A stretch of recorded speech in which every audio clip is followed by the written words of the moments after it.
Welcome to the People's Law School. My name is John Brinkley, and I'm a member of the Alabama Association of Justice. I'm also a member of the Huntsville-Madison County Bar Association, and it is my pleasure to be able to introduce tonight one of the judges of the 23rd Judicial Circuit, Allison Strickland Austin. She is one of 10 children to Dr. and Miss Strickland. Her father has probably put braces on some member of your family at one point or another. I unfortunately did go to a different orthodontist, and I had braces twice, which is something we don't bring up at my house often. Judge Austin is a district court judge at present, and she handles a host of different cases, many of which you may not ever get to hear about. These are cases involving children and the Department of Human Resources and some of the other child support issues that go along with juvenile cases. She hears all different types of cases ranging from misdemeanors all the way up to felonies. Those cases, once they do become felonies, go up to the circuit court level once she's had them bound over to the grand jury for consideration. Judge Austin has been a graduate of the Auburn University, where she went on to the University of Alabama Law School. From there, she became an assistant district attorney for Tim Morgan here with Madison County, and from there went on to the United States Attorney's Office. After that, she was able to come back and oversee cases here in Madison County. It's my pleasure to introduce Allison Strickland Austin. Thank you very much. I'm very honored to be here to speak to you. What I want to do is kind of give you a general overview of the judges in the state, what each of the different jurisdictions are for each of the courts, and then bring you back to district court and what I do in district court. As Mr. Brinkley told you, I was an assistant district attorney here in Madison County for 5 years, where I prosecuted child abuse, sexual assault, and violent crime. I then went to the United States Attorney's Office here in the Northern District of Alabama. I was based out of the Huntsville branch office. Home base was in Birmingham, and prosecuted a host of federal crimes.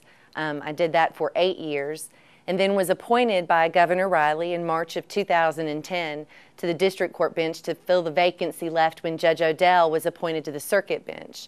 I ran for election in November of 2010 and was elected unopposed, thank goodness.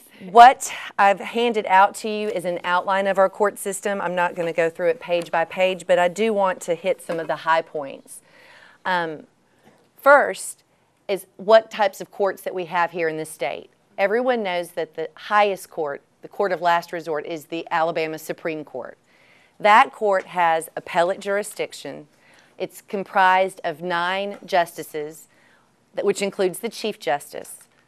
That appellate jurisdiction is that they can hear cases that are appealed to them from a lower court. Below the Supreme Court, you have the Court of Civil Appeals and the Court of Criminal Appeals. Both of these courts also have appellate jurisdiction, which means these matters are appealed to them from a lower court. As their name states, the Court of Civil Appeals hears civil cases that are appealed to them. The Court of Criminal Appeals will hear criminal cases that are appealed to them. Each of these 2 appellate courts contain 5 justices apiece, which are elected. All of these justices, whether it's the Supreme Court, the Court of Civil Appeals, or the Court of Criminal Appeals, all of those justices are elected from a statewide election. Underneath those appellate courts, you have the circuit courts.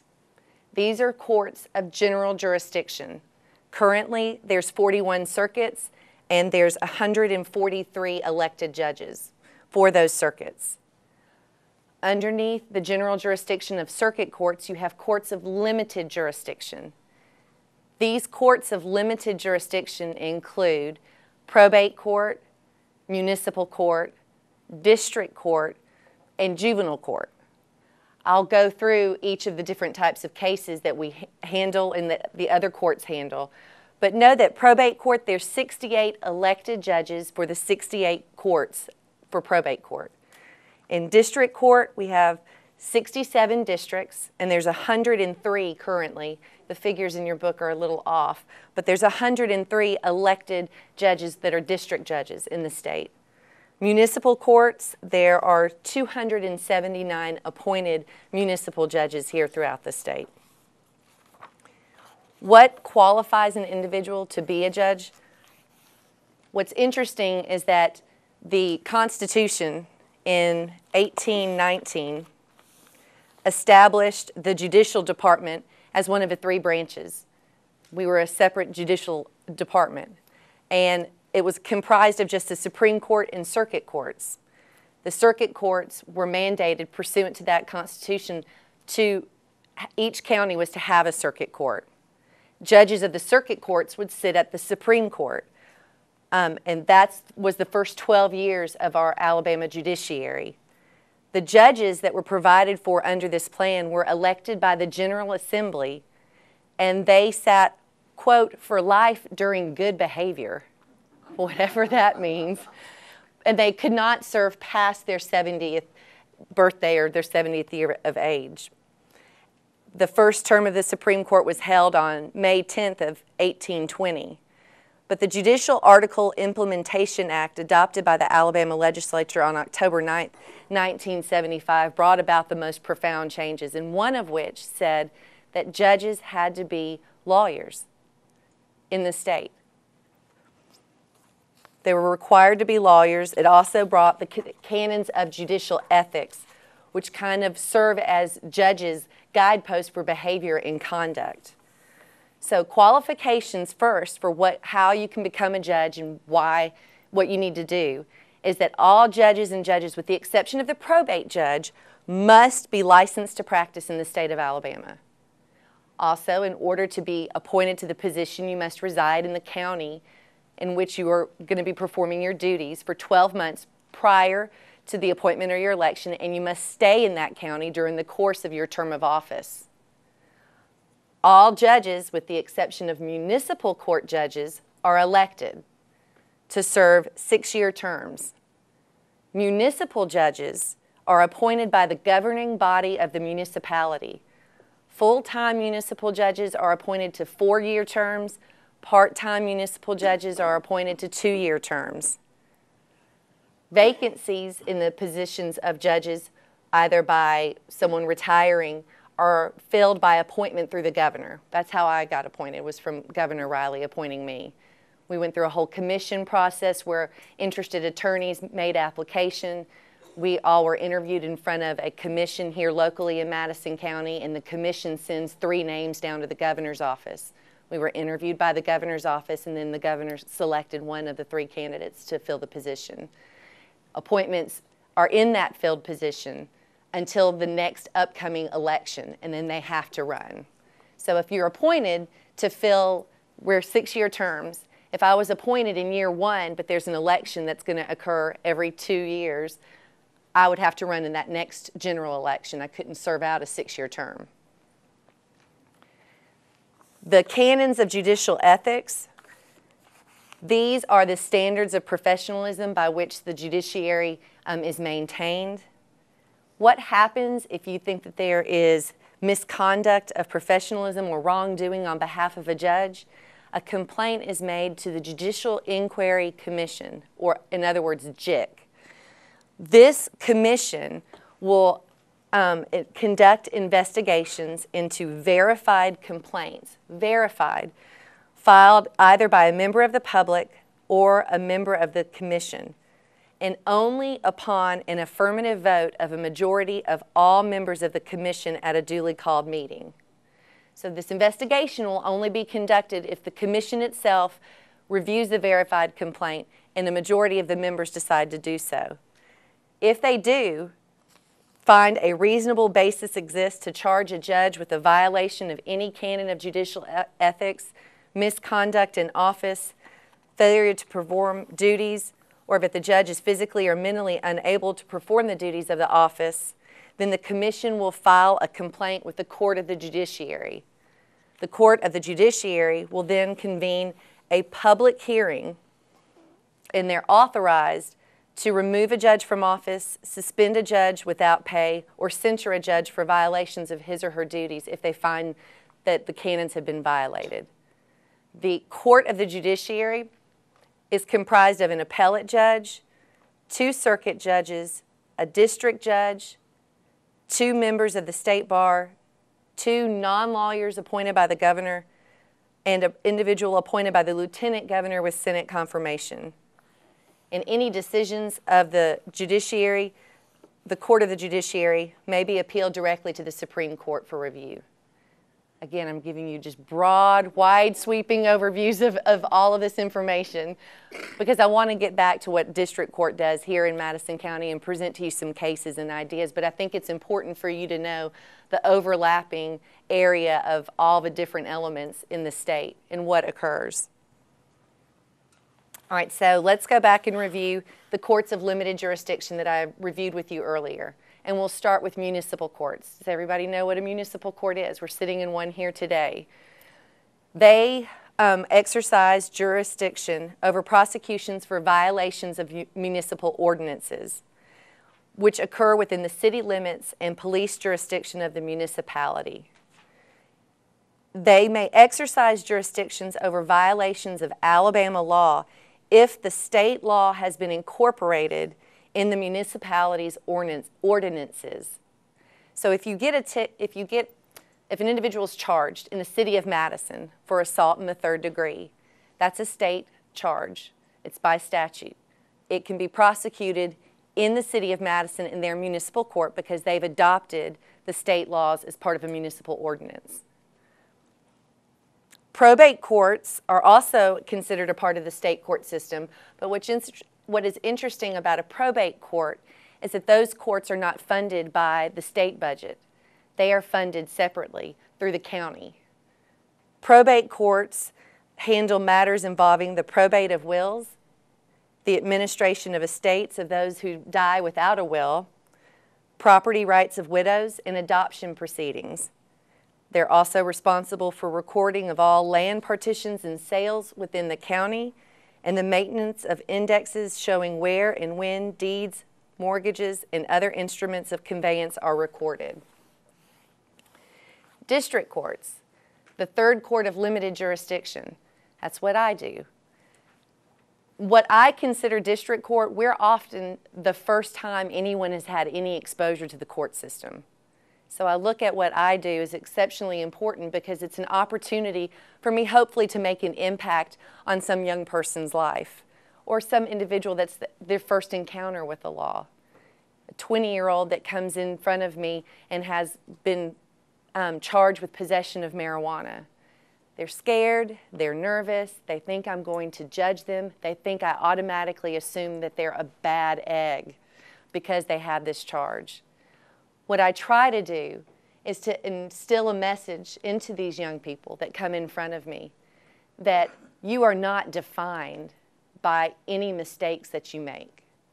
I challenge them to find anyone that has never made a mistake in their life. It's not possible, to even include myself. But what I try to share with these young people that come in front of me is that character is built by your response to adversity. That's what defines true character. That's what defines in these young men who come in for child support or non-payment of child support. I stress to them, you are the one that's responsible for defining who you want to be as a man, who you want to be as a father, what kind of character you want to show. How are you going to respond to this adversity and this challenge? Because all of us has faced it. It's just a matter of how you respond to it. So that's what I instill upon myself to try to hopefully make a difference in these young people. I also hear child custody cases, and this is another thing that I frequently tell my young parents of children that come in.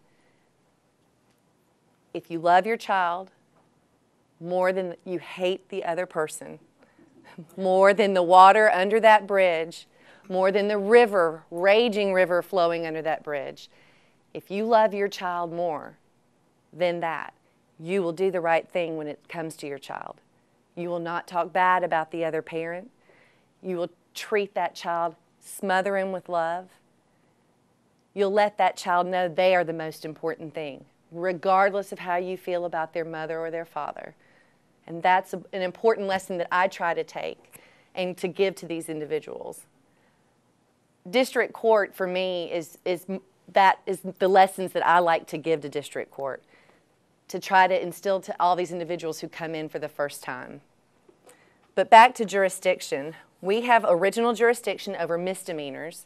Does everybody know what a misdemeanor is?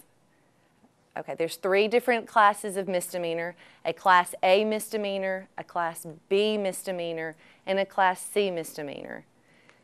These crimes are differentiated by punishment. A Class A misdemeanor is punishable by up to 1 year imprisonment. A Class B misdemeanor, the statutory maximum penalty is up to 6 months imprisonment. A Class C misdemeanor, the statutory maximum penalty is up to 3 months imprisonment. That is what we have jurisdiction over, and those are the types of cases that we can hear. We also can hold preliminary hearings in felony prosecutions. A preliminary hearing is basically a probable cause hearing. Is there enough probable cause to believe that this individual has committed the crime for which he's been charged? If I find that there is sufficient probable cause, then I bind the matter over to the grand jury for consideration. I'll get into more detail in a minute with that one. We also have jurisdiction over various civil cases. We have a district civil docket. That's where the money damages or the amount in controversy is less than $10,000. We also handle a small claims docket where the amount in controversy is less than $3,000. We also, here in Madison County, handle juvenile cases, juvenile dependency cases, and juvenile delinquency cases. The juvenile court is the 4th area that I just went over previously of limited jurisdiction. That's jurisdiction over children, usually under the age of 18. And this is why we have jurisdiction over them, because they're either delinquent, dependent, or in need of supervision. Delinquent is when a petition is filed against a juvenile alleging that they've committed a crime.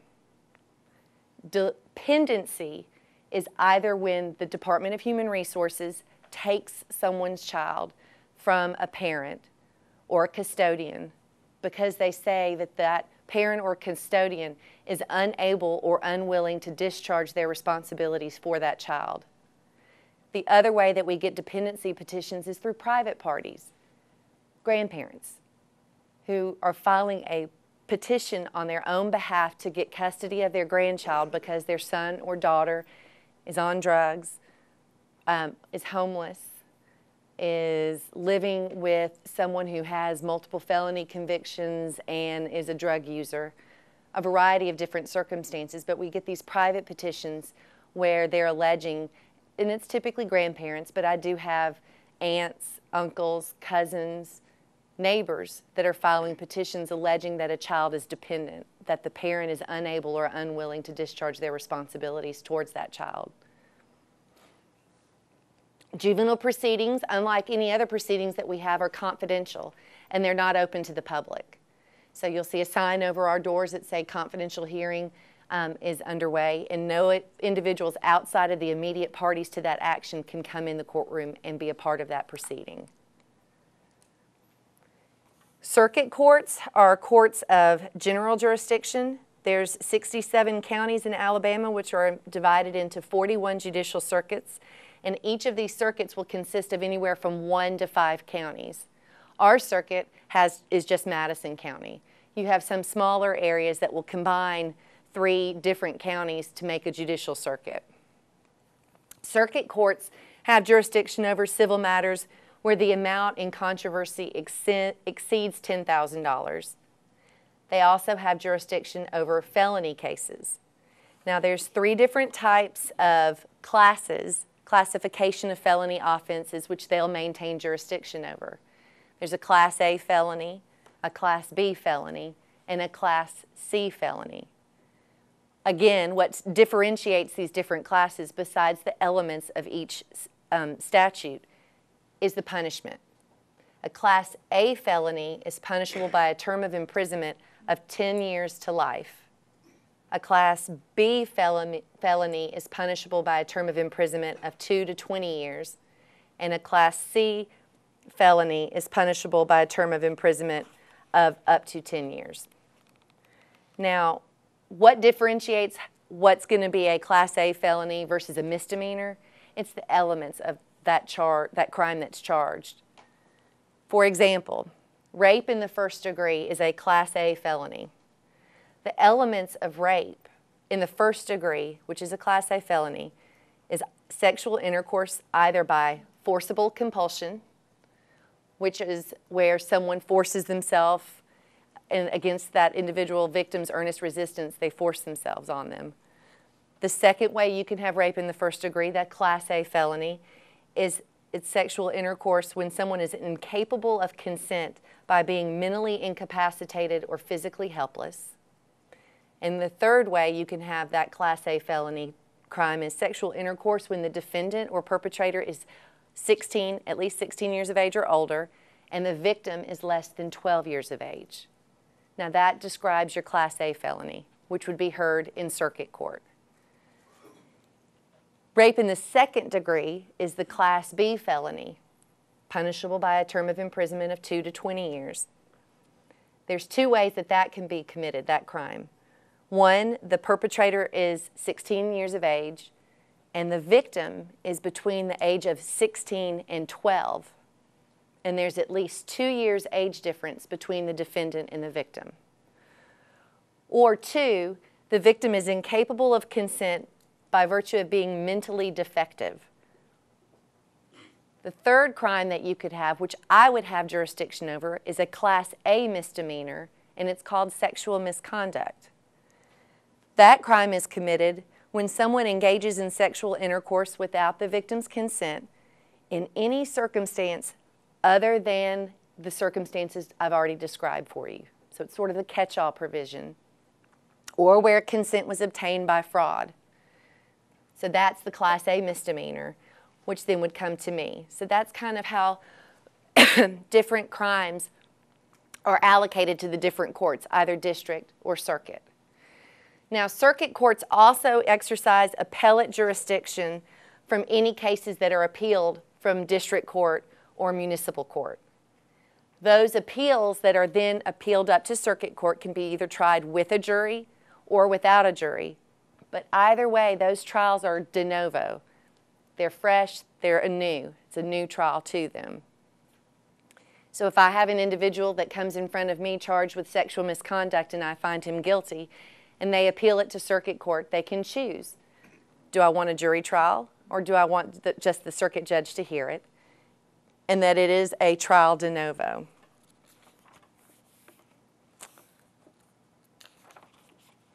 So let's kind of go through how I get a case and what different processes occur. I'm going to use an example for a civil case regarding a landlord that is owed money from a tenant for back rent or a back lease. This is a typical complaint that I hear because I handle an eviction docket every Thursday, and money claims are often a part of it.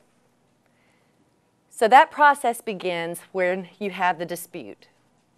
Then you have the landlord who files a complaint with the clerk's office, specifying what is due and owing, the amount of money that's due and owing, and it's for back rent or an unpaid rental amount pursuant to a lease. The clerk's office will then issue the summons with a copy of the complaint to be sent to the sheriff's department for service on the defendant. If the amount of money that's being sued for is $50,000, that action will be filed in circuit court. In the clerk's office, there's a circuit division. They'll accept that complaint. If the amount that's being sued for is $8,500, that would be on my district civil docket. It would be in district court. If the amount sued for is $2,000, that would go to small claims court. Now here's the differences and some of the similarities between them. Once that defendant is served with a copy of the summons, they have an opportunity in which to answer that complaint. In district court, they have 14 days in which to file an answer. In circuit court, they have 30 days in which to file an answer. If they fail to file an answer within that time period, then the plaintiff can file for a default judgment. It's when they go to the clerk's office and file out a form saying that this is he's been properly served, the 14 days has passed, they failed to file an answer, he's not in the military, he or she is not in the military, because that's a separate action, the Civil Members Relief Act, Civil Service Members Relief Act, and this is the amount of money. They swear to it, it's notarized, and then it comes to the judge's office. We can either grant it or we can have a hearing on the default judgment if we have questions about the amount of money or damages that are being sought. Once that default judgment is entered, the defendant will have 14 days in which to appeal, even a default judgment, to circuit court if you're talking about a district civil or small claims matter. If they fail to appeal within the 14-day time period, then the plaintiff can secure satisfaction of the money judgment. And this is something that I'm frequently asked. And I've actually heard in eviction dockets from mom and pops who are landlords. I have all of these money judgments, and they were thinking somebody else was going to do something to secure that satisfaction of that money judgment. It's the plaintiff's responsibility. The plaintiff has to find out where the defendant lives or where the defendant works so that they can file garnishments. They have to find out whether there's property that's unencumbered so that they can file liens to secure satisfaction of that judgment. And then once that judgment is completely satisfied, it's the plaintiff's responsibility to file with the courts a satisfaction of judgment form to let them know that that judgment has been satisfied.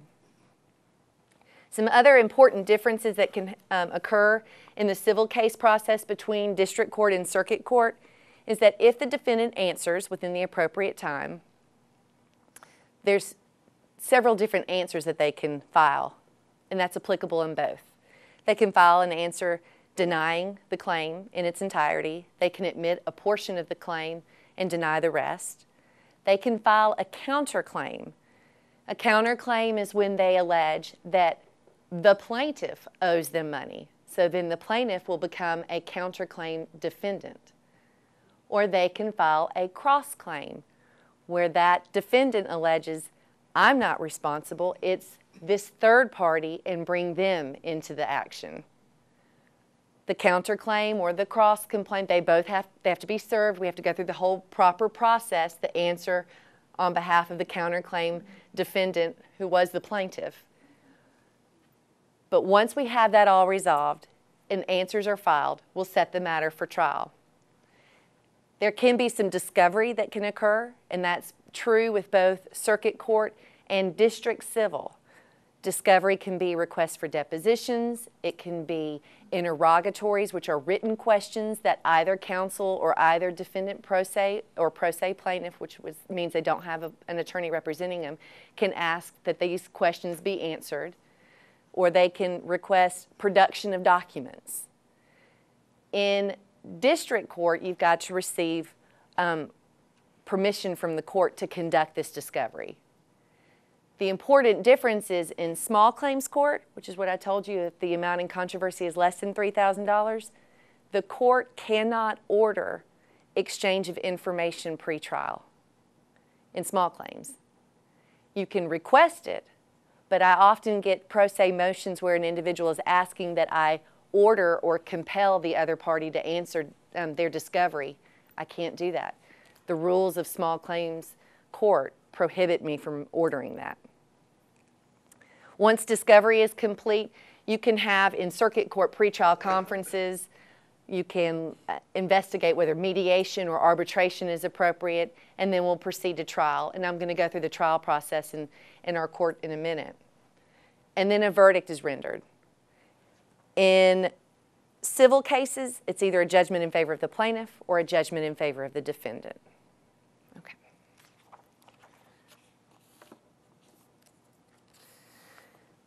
Where is the appropriate court and what venue? Jurisdiction I've already reviewed with you, and that's which court should hear the matter, and that's determined by the amount in controversy in civil matters. Venue refers to the county in which the action's to be held. In criminal cases, the venue for that case is where the crime occurred.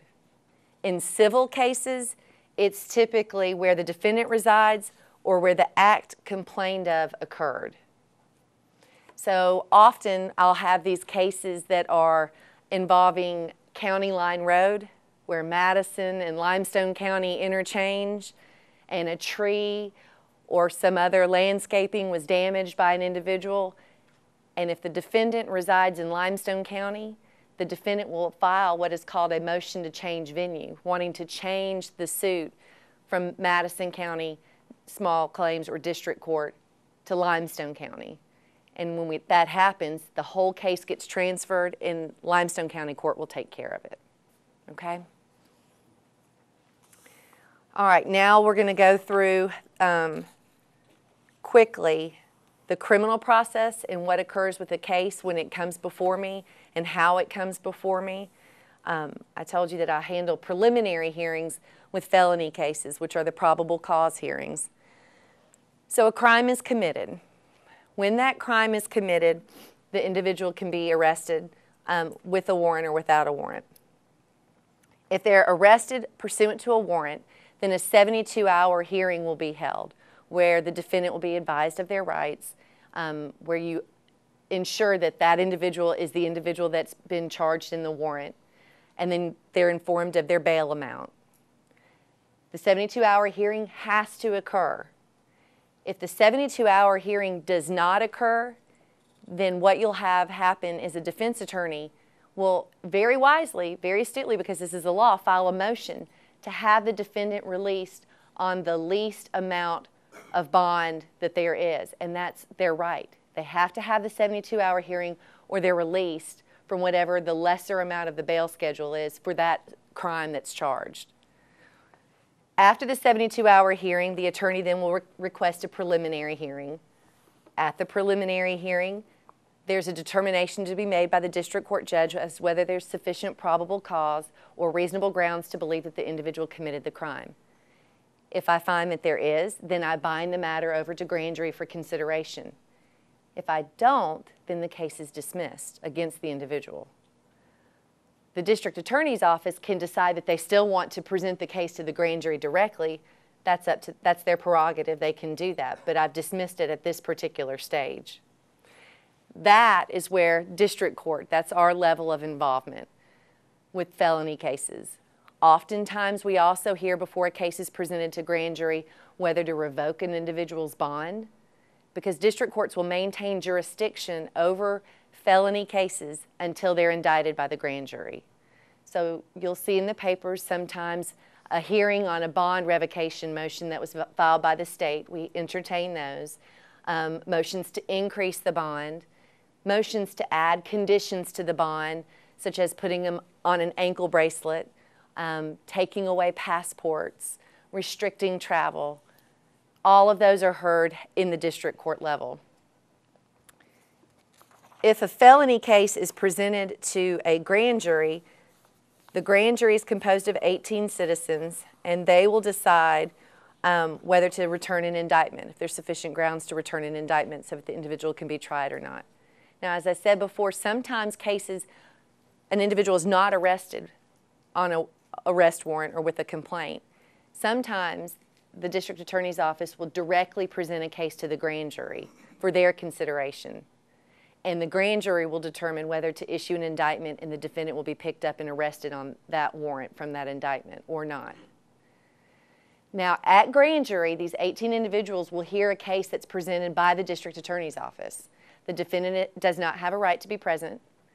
It's just the district attorney's evidence and their witnesses that they choose to call. There's no recording of the proceedings that occur with grand jury.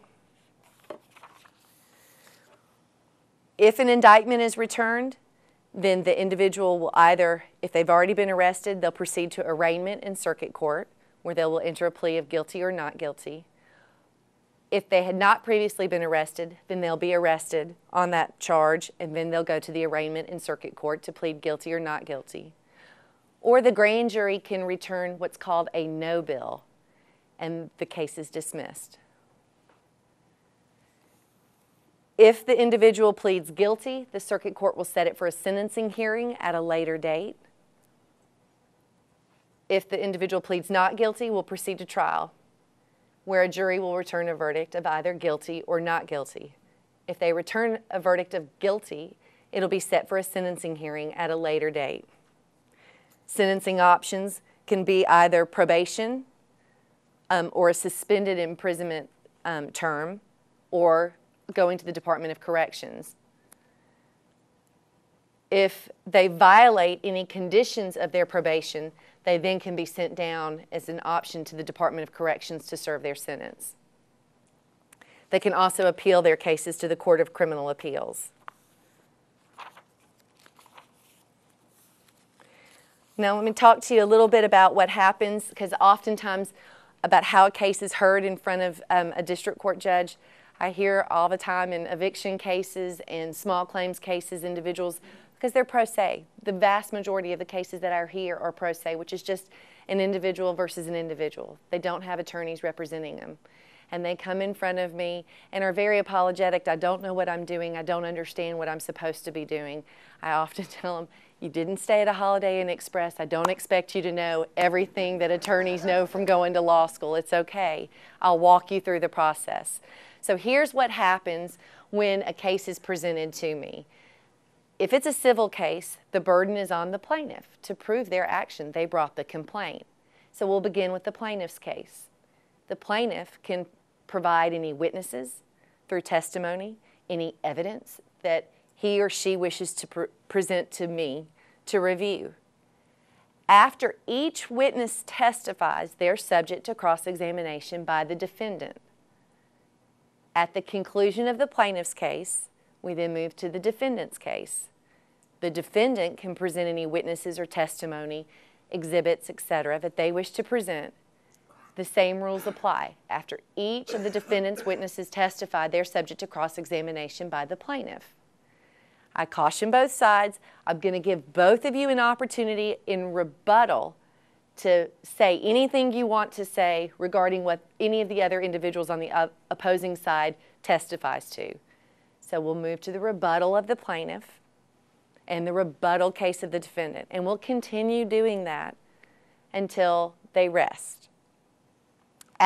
When they rest, then I will make my ruling. Judgment for the plaintiff or judgment for the defendant. Sometimes what can occur is you can have a motion for a directed verdict. That is made by a defendant after the conclusion of the plaintiff's case, where the defendant says they haven't even proved their case. It should be dismissed without having to even present the defendant's case. In circuit court, it's the same way, except you're in front of a jury. So you've got some additional steps. There's voir dire, or selecting a jury. That's where the attorneys are able to ask the questions of a jury pool to try to pick a fair and impartial jury to hear their case. That was often my favorite part of the case. I loved interacting with the jury. After the jury is impaneled, and it can be 12 members, alternates, they can agree to a lesser number, then you'll have opening statements by the attorneys. Now, these opening statements are not evidence. Judges will always caution the jury that opening statements are not evidence, but it's the attorney's prologue for what the case is going to be. They're describing what they anticipate you're going to hear as a juror. So the plaintiff will start with their opening statements because they brought the complaint. The defendant will then proceed with their opening statements. And then we begin with the plaintiff's case. Similar to as it is in district court, they will present each of their witnesses. They'll be subject to cross-examination by defense counsel. At the conclusion of the plaintiff's case, the defense counsel may make a motion for a directed verdict, alleging that the plaintiff has failed to prove their claim. If the motion for directed verdict is denied, then we'll move to the defendant's case, again subject to cross-examination. At the conclusion of the case, after each side has had an opportunity for rebuttal, then you'll get closing arguments. The judge will then charge the jury as to the law. The jury will deliberate and return a verdict. In criminal cases, it's much the same way, both in district court and in circuit court. In district court, the state will have an assistant district attorney in my courtroom who will present their case first because they bear the burden of proof beyond a reasonable doubt that the defendant is guilty of whatever crime has been charged. In district court, those cases are sometimes heard pro se, where the defendant will not hire an attorney to represent themselves. They have the right, if they're unable to afford an attorney and they're to make application for a court-appointed attorney. That's if they're found indigent. If they're found indigent, the court can appoint an attorney to represent a defendant in a criminal case. The defendant will have to pay for the services of that attorney at the conclusion of the case. That attorney's fees will be made part of court costs, so it's not a free attorney. But coming back to the trial process, in criminal cases in district court, it's the same, very similar to how it is with civil cases. We'll begin with the state to prove their case. But when we get to the conclusion of the state's case, the defendant can make a motion for acquittal, saying if the state failed to prove their case. The defendant doesn't have to testify, can't be required to testify, can't be made to incriminate himself. That's their right. So they're under no obligation to provide any kind of case whatsoever. If they do choose to testify, or if they present any witnesses, they're subject to cross-examination by the prosecutor. And then once they'll both have an opportunity for rebuttal, and at the conclusion, then I'll render a verdict of either finding the defendant guilty or not guilty. In district court, usually we go immediately into the sentencing phase. I'll take the recommendation from the prosecutor. I'll ask the defendant to make any statements that he wishes to make with respect to sentencing, he or she, and then I'll impose sentencing in that matter.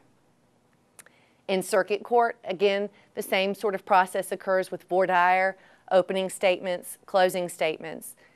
We begin and end with the plaintiff or with the state in closing statements because they have the burden of proof. And now I'm going very quickly. It's a lot of information.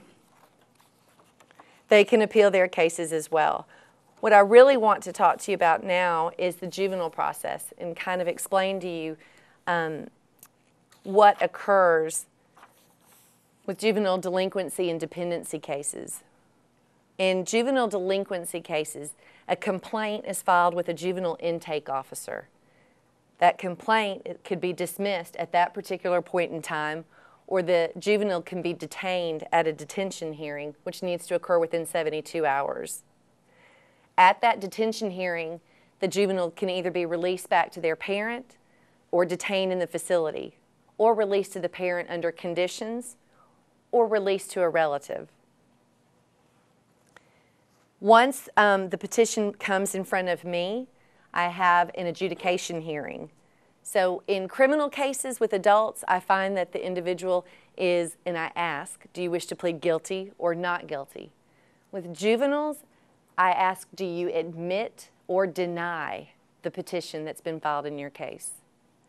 If they admit to the petition, then I find that they are a delinquent child. If they deny the petition, then we'll set it for a hearing, a trial, and if I find that they are a delinquent child, I find that the allegations of the petitions are met, then my finding is that they are a delinquent child. I'll ask both sides for their sentencing recommendations, and then I'll impose sentencing. The sentencing can either be probation, or they can be sent to the Department of Youth Services at Mount Meigs. Another option that's available to me in juvenile delinquency cases is what's called a consent decree.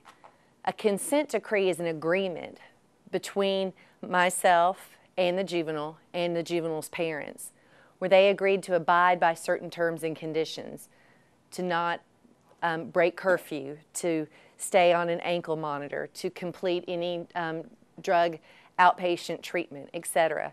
If they successfully complete the terms and conditions of that consent decree, which are monitored by a probation officer, a juvenile probation officer, then the petition is dismissed against them. If they violate the terms and conditions of the consent decree, then the case is brought back before me for them to either admit or deny the allegations contained in the petition. Dependency cases, I gave you a brief overview of these dependency petitions earlier about how these dependency cases can be brought before me, either through the Madison County Department of Human Resources or through a private petition. What happens if these cases are brought through the Madison County Department of Human Resources? If they're wanting to take children away from the care and custody of the parents, they'll have to file a shelter care petition. That petition has to be heard, in which they allege that there's emergency circumstances necessitating the need to take these children out of the care and custody of their parents and place them either in the custody of the department, where they'll be placed with a foster home, or with a relative or some other individual. After the shelter care hearing, then we'll have an adjudication hearing in front of myself. Now, adjudication is just to determine whether that child is dependent or not. If the child is not found to be dependent, the case is closed. It's dismissed. I only have jurisdiction in juvenile court if the child is dependent. If I find that the child is dependent, then we'll move to the dispositional phase as to what needs to occur with this child. Will this child be placed in the temporary legal custody of the Madison County Department of Human Resources? Will they be placed with a relative? Will they be placed with a neighbor? Will they be returned to their parent under certain conditions and stipulations? When the Madison County Department of Human Resources brings a petition, they have to provide reasonable efforts to the parents to try to reunify them with the parent. So the hearing at the adjudication and dispositional phase doesn't end. I'll continue to have review hearings every 60 days, 90 days, 30 days, whichever time period I choose, so I can evaluate whether that parent is doing what they're supposed to be doing. Are they taking their drug screens? Are they going to drug treatment? Are they finding housing? Do they have utilities? Do they have the ability to pay for food for this child? There's a variety of different things, but the department needs to provide these services to these parents. If the department is providing these services and I find that these parents are not complying, then at a point I will have a permanency hearing whereby I will vest legal and physical custody with a relative, and then we'll close the case to further court review. If there's no relative that's willing and able to take the child, then the department will file a termination of parental rights hearing. And those are difficult cases where we have a hearing as to whether we need to terminate those parental rights, place that child in the permanent legal custody of the Department of Human Resources for adoption, planning, and purposes. And it's, for me, being from Madison County, it's amazing to see the types of cases that I see. And it's heartbreaking at times to see parents who would rather go to a methadone clinic and not have any housing and not have any utilities and not having any food, and having the police department go out to their home and the 2-year-old is in a diaper outside with no parental supervision. It happens all the time. Private petitions can also be brought. When a private petition is brought, much like with the department, I appoint what's called a guardian ad litem. It's an attorney here in Madison County that will represent the child. I want to ensure in these dependency cases I have as many eyes as possible on that case so that I am making the best decision, because this is a child's life. These are parents. I'm a parent of 5. I cannot imagine having my rights terminated from a child or having my child taken from me.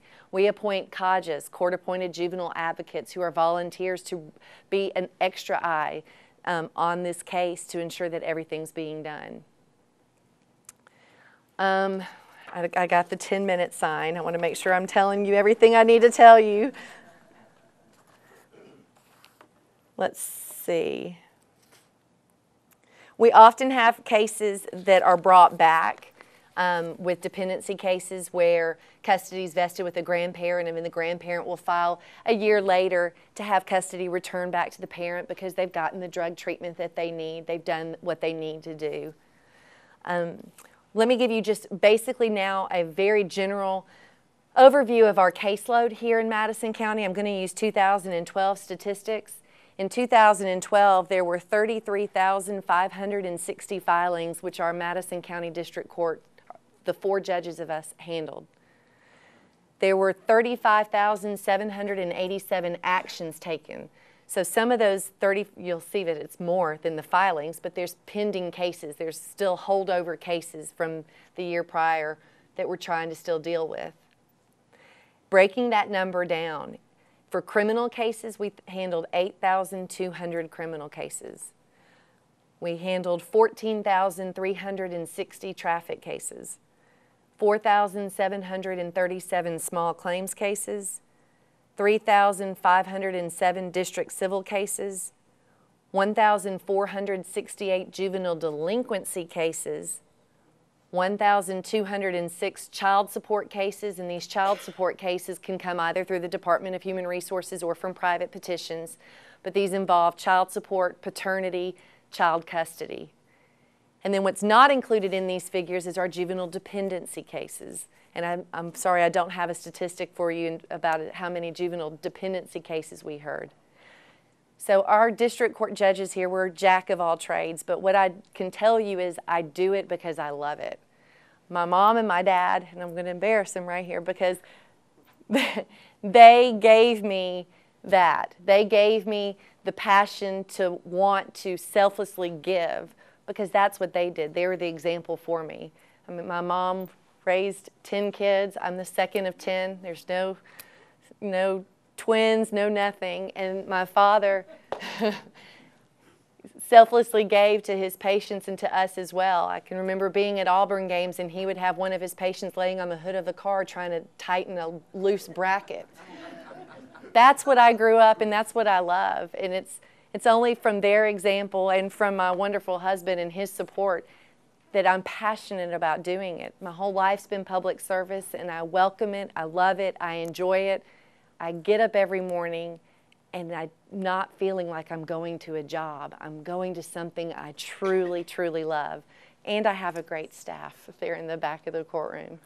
So thank you for giving me an opportunity to serve you. I am honored and it's a wonderful, wonderful experience. Yes, ma'am. You have federal court experience. Yes. In case of a lawsuit filed under the ADA, who decides whether to publish or not to publish their case? Can you repeat this question? She was asking the ADA with who decides whether to publish or not to publish. Are you talking about appeals or who's going to handle it generally? From the beginning. From the beginning? From the circuit court on, from the district court on. From the district court with federal court?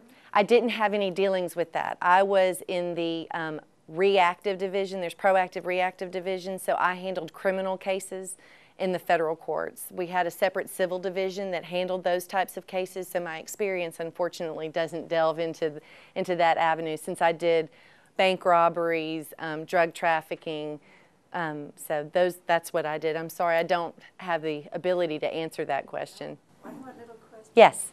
The grand jury, does it have to be unanimous? No. Well, it has to be unanimous. It doesn't have to be a majority, but there has to be a unanimous decision returned on whether to issue an indictment or not. And that also, let me tell you real quickly about the federal courts to show you the differences as well. We have 3 different districts here. We have a northern, middle, and southern district. And we're in the northern, which encompasses 36 counties, I believe. We have federal courthouses throughout the northern district. There's some in Decatur, Huntsville, Gadsden, Anniston, Florence, Birmingham, Tuscaloosa. These courthouses are located where the different divisions are. And typically the federal courts, they'll have the trials, they try to have them in a courthouse where they're taking the jurors, and they'll take them from whatever division, Northeastern Division, Southern Division, Middle Division within the Northern District to have their trials. So as a federal prosecutor, I was on the road a lot. I was traveling to Tuscaloosa to have a case that originated from Tuscaloosa to have the trial there. I was going to Florence. I was going to Gadsden. They have district court judges in the federal system that hear the case, that have jurisdiction to hear the crimes that are charged federally. They also have magistrate judges. The magistrate judges are similar to district judges. The magistrate judges will have suppression hearings to see whether evidence needs to be suppressed in any of these cases. They'll hear any misdemeanor cases that happen out on the arsenal or on any other federal property. So that's the 2 divisions that they have. The district court judges in the federal system are lifetime appointments. They're appointed by the president, and they are lifetime appointments. The magistrate judges are appointed by the district judges, and they serve for a specified period of time, and then they can come up for renewal. Okay. Yes, sir. You mentioned children. You didn't mention those that have a handicap, a mental handicap, and or elderly who are suffering dementia. How are those handled? Well, we have medically fragile children. We have individuals that are children that are born that the department will file petitions for that are considered medically fragile. Typically, those are circumstances wherein a mother was abusing substances throughout, and I have several of these cases where children are on breathing machines, they can't walk, they have spinal bifida, they can't eat. They're termed medically fragile. They end up going into, the department will file a petition to get custody of that child. They will go into a medically fragile licensed foster home, and they're treated much the same way. The Department of Human Resources has an adult division where they take complaints regarding adults that are mistreated, and they can file those petitions as well. We have a juvenile referee here in Madison County. We're very lucky to have one of those. And a juvenile referee is one that's appointed by the district judges and can hear certain kinds of cases. Statute will tell what type of cases that the juvenile referee can hear. But medically fragile children, children with mental handicaps are handled much the same way. We try to find the best facilities we can to help these children and ensure that they are being properly provided for, as well as the adults. You used the word children, and I was looking for the age at which they no longer are considered a child. Typically, the juvenile court will have jurisdiction up until they reach the age of 18, generally. Sometimes we'll go up to 21 when they're handled in the juvenile system. Mm-hmm. The age in Alabama of adulthood 19?